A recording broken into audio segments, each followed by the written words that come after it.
If you've ever found yourself, one evening, wandering down a quiet street in the rain, looking for somewhere to take shelter, you'll know what a blessed relief it is to find such a place as Rain Day Antiques. It hoves into view between two residential buildings. A beautiful double-fronted store with a big window on either side of the entrance. The windows are divided up into square panes, and the glass between the metal bars is ever so slightly wavy, giving the place a dream-like quality. This quaint little establishment stays open 24/7, if you can believe it, catering to international antique connoisseurs who might arrive at any hour and casual passers-by. Which of these categories you fall into, well, that's up to you. On a night like tonight, when the street lamps are fuzzy halos and the rain starts coming down harder so that your footsteps make little slaps and squelches on the sidewalk, there's nothing more welcome than the misty orange light seeping through the antique store's steamed-up windows, and its weather-beaten old sign hanging above the doorway, now creaking a little in the damp breeze, that says, "Come on in, we're open."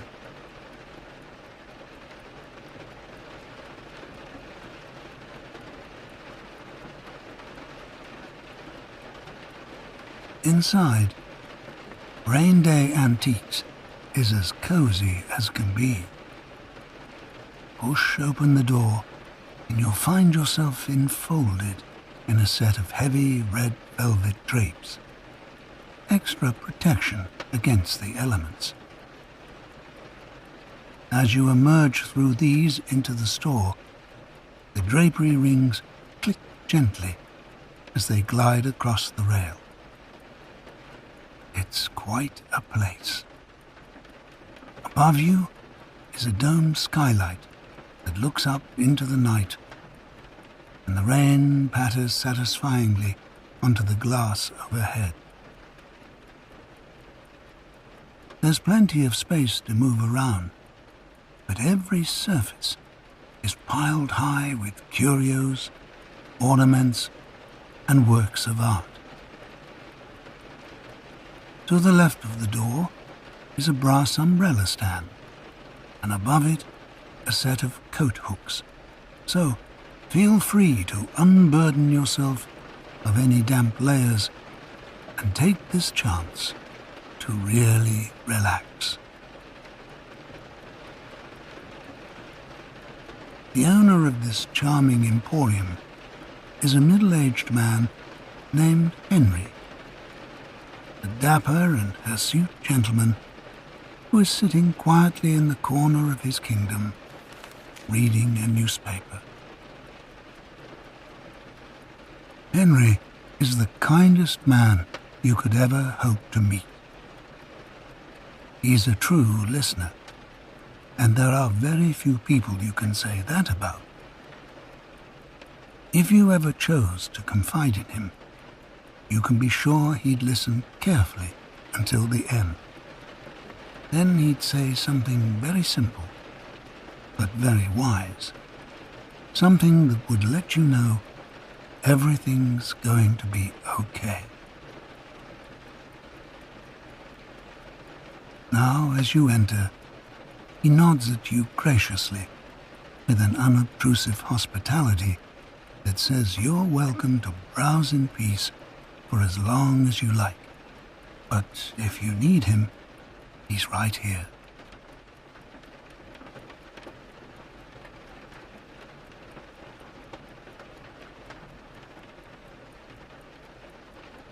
Have you ever seen so many wonderful items in one place? Look over there. Sitting proudly on top of an antique sideboard is a leather hippo, about the size of a footstool. But if anyone actually went so far as to rest their feet on this hippo's gently curved back, where a neat seam runs along it, well, that would seem very unkind. More likely, you'd want to give this hippo a little pat from time to time. Try it. His mahogany-colored bulk is surprisingly firm, with just a hint of something rumpled underneath. His stuffing. Where he's been sewn together, his stitches are straining somewhat, as if he's had one too many good meals. Well, he's lived a long time. Over the years, he's become rather worn and discolored in places, but that only adds to his character. You'd almost be tempted to give him a name. What could it be? George? Aubrey? Or perhaps her name is Victoria or Gretchen. Either way, this is one dignified hippo.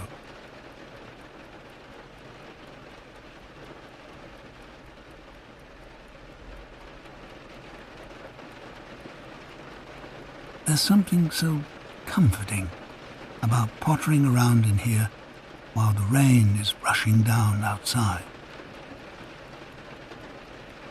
Henry, the proprietor, is playing a little light classical music in the background. It's hard to tell where it's coming from.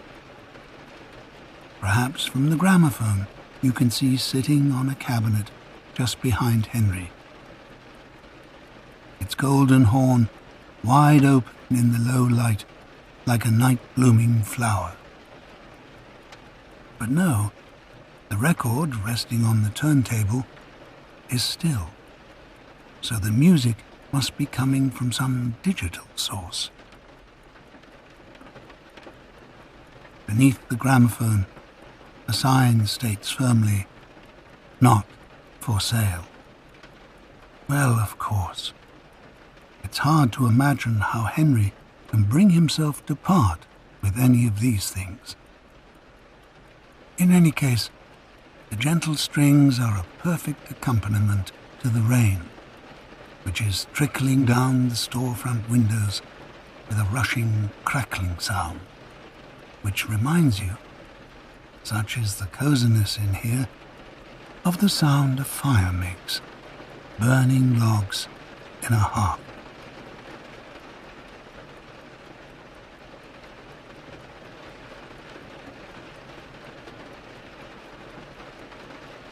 The store smells of old books and radiators with a slight freshness, where the scent of rain is rising from your wet umbrella as it drips into the stand.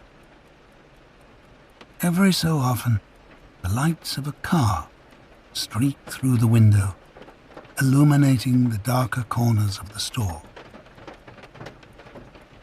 In that moment, you see a row of leather-bound books and a fine folding room screen.